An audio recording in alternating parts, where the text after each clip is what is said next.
All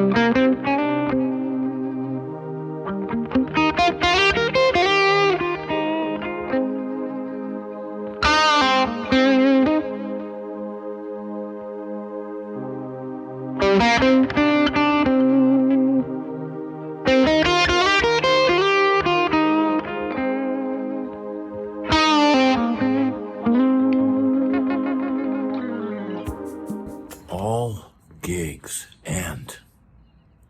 Everything comes to an end at some time. And I know I've talked about this before on the channel, but this is really important. You know, 30 years in Nashville, man, it's overwhelming sometimes to think about. I had no idea I had been there 30 years. And I learned a lot of valuable lessons, man. Know this, know that all gigs end. And what do I mean by that, right?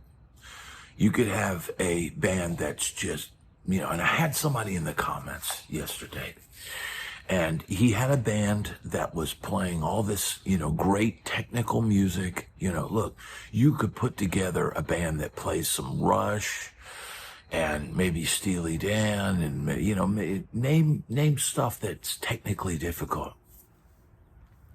But if you don't bring the party, right? If you don't bring the party to your live experience, if you don't make people dance,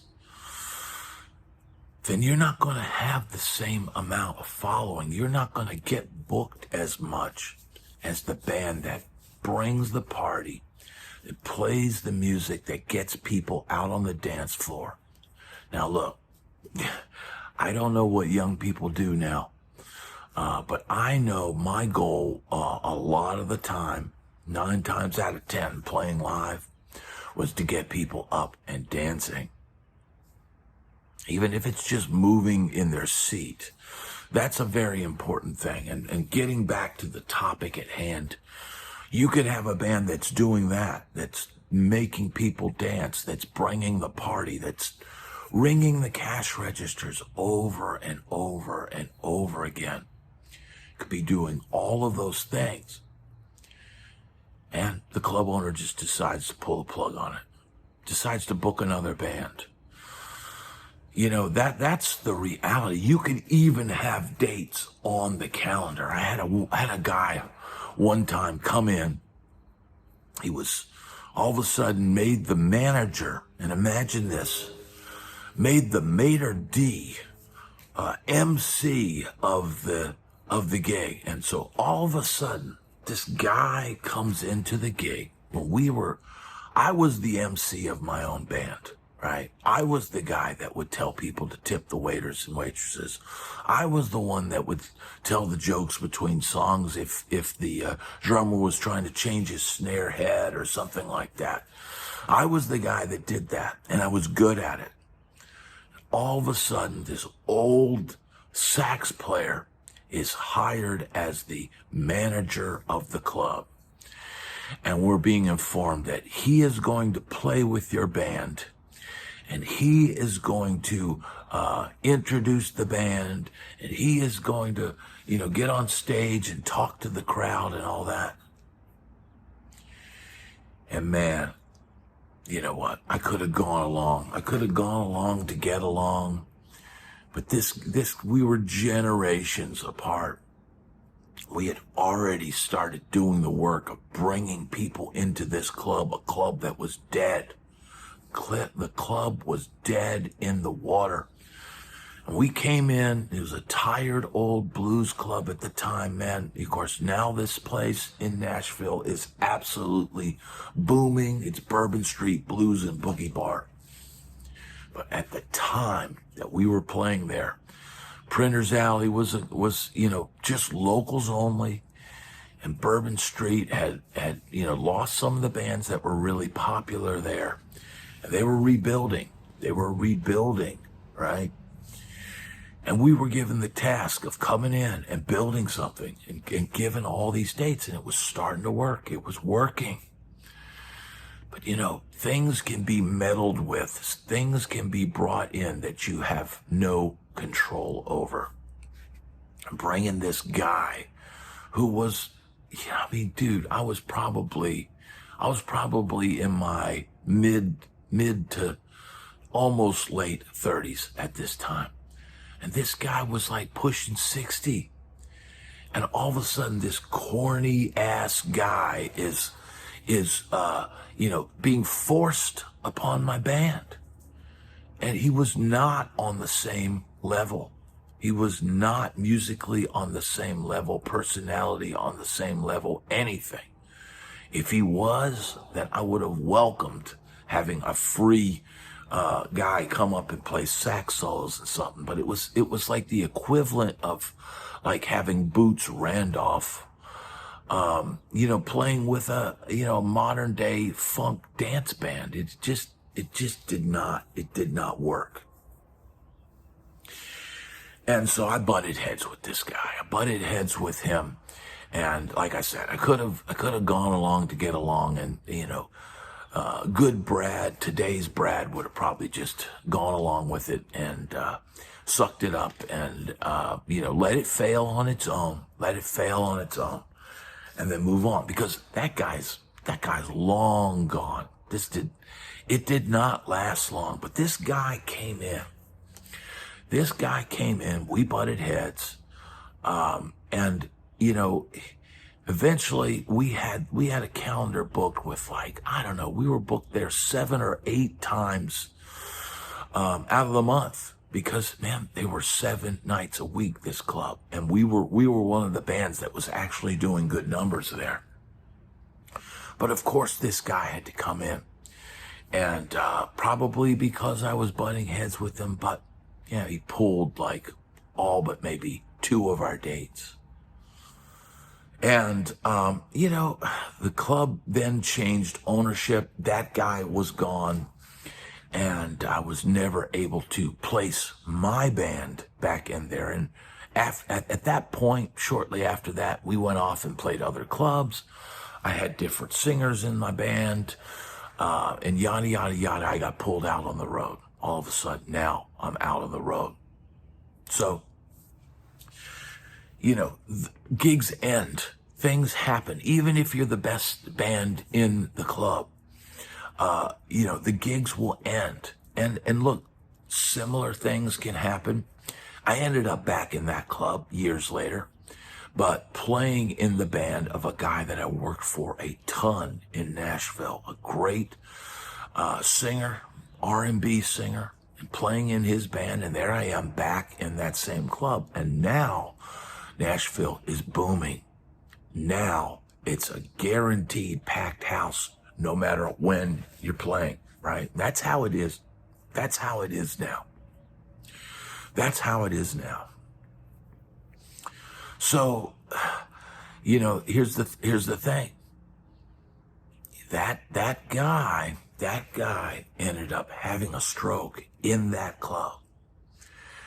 And he was never able to come back from that. He had had a stroke previously and came back. But the second stroke, it took him out of the game. And that changed not only us playing that club. We tried to maintain a relationship with that club, with him gone. But it all fell apart. It all fell apart because our head guy is gone. He's gone, right? And that same guy was the guy that booked all of our corporate and wedding weekend work, right? And he was great at it. He was the guy that everybody wanted to be with. Everybody wanted to hang out with. Everybody loved when he walked into a room. He lit up the room when he walked into the room.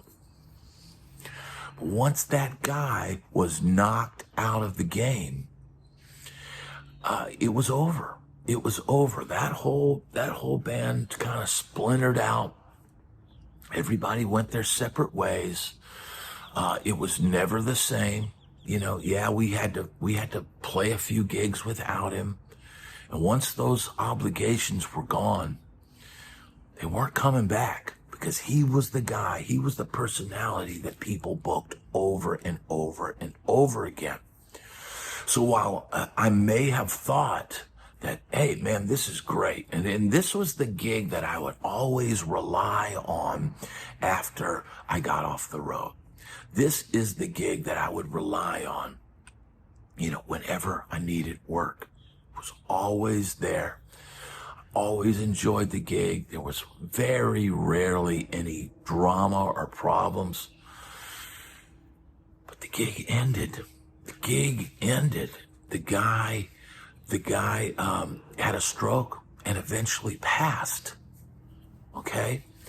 So, you know what? The lesson here, and the same thing goes for the club gig before when that all fell apart, is don't put all of your eggs in one basket. This same lesson is for people that are out on the road. If you're out on the road and that's been your main gig, and you're doing it for year after year after year with the same artist, you're getting old, the artist is getting old. At some point, that artist who hopefully is making way more money than you, I mean, I say that sort of sarcastically, but, in order for him to maintain a tour schedule, if he's not making money, then the whole thing's going to fold anyway. What happens when an artist stops getting songs on the radio? Then the artist starts to go down, right? And the venues start to go down, and the money guy, the accountant, starts to go, you're paying your guys too much. And he starts looking at hiring younger guys who maybe will give him a fresh look, maybe cost him less money. They'll be willing to go out for half of what you've been bumped up in pay. Your gig could end because you're too old.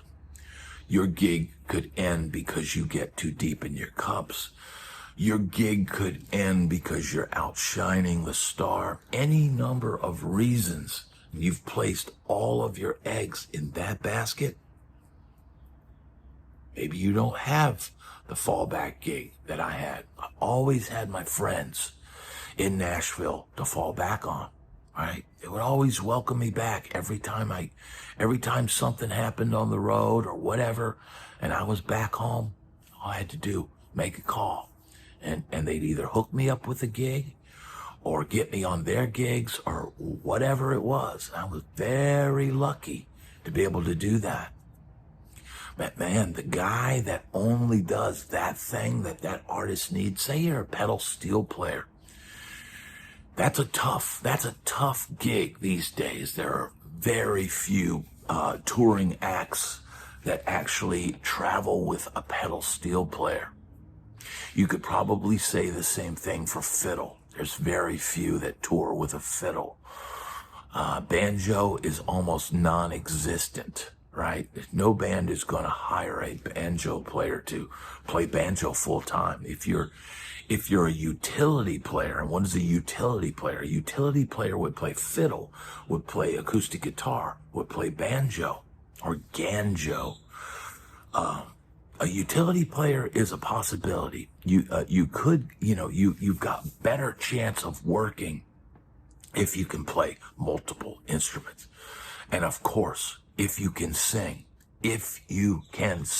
sing harmony, sing an occasional lead, strong vocals are going to carry you far, right? Being able to sing strong vocals. But all of those things aside, right? The gig's going to end at some point. Either the artist is going to pass or the artist's wife's going to say, I want you home. And it might not even be a hard, end. It might be, well, we're going to cut back on dates this year. Well, cut back. What does that mean? Let's say you went from 15 dates a month or 20 dates a month or 10 dates a month. A decent schedule. Okay. 10 dates a month at $300 a pop. You're looking at $3,000, right? Let's say that ends, right? Let's say the guy cuts down to 2 gigs a month. You gonna be able to live off $600? I don't think so. Let's say he cuts down to 4 gigs a month. Are you gonna be able to live off of $1,200 a month? I don't think so. And at that point, you may decide you're gonna have to jump ship.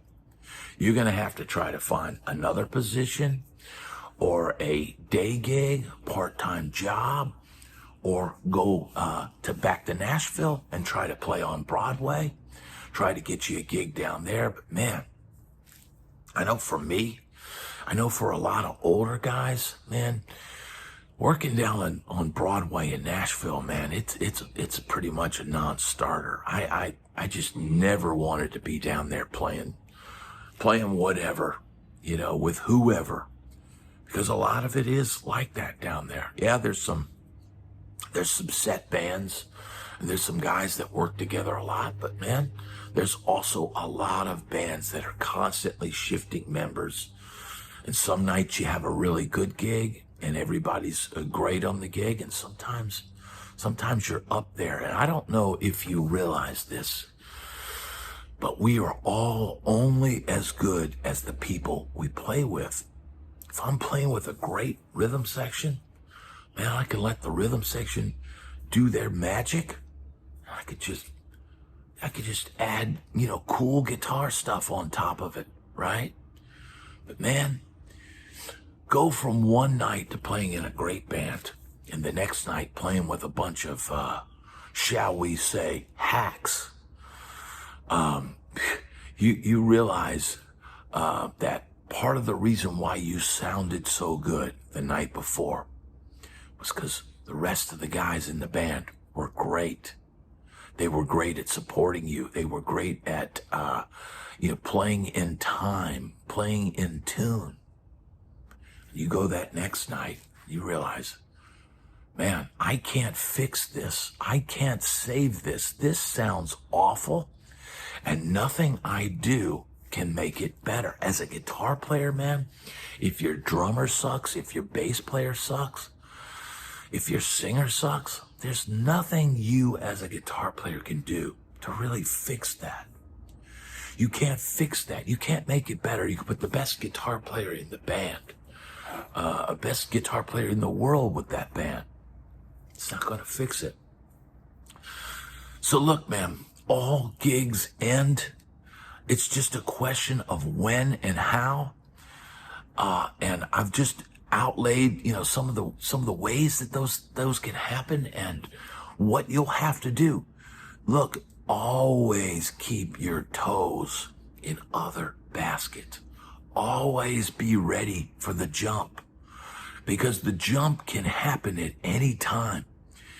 And if you're ready for it, or you've got a nice nest of friends to fall back on, then your landing when you crash back down to reality can be much easier to break your fall.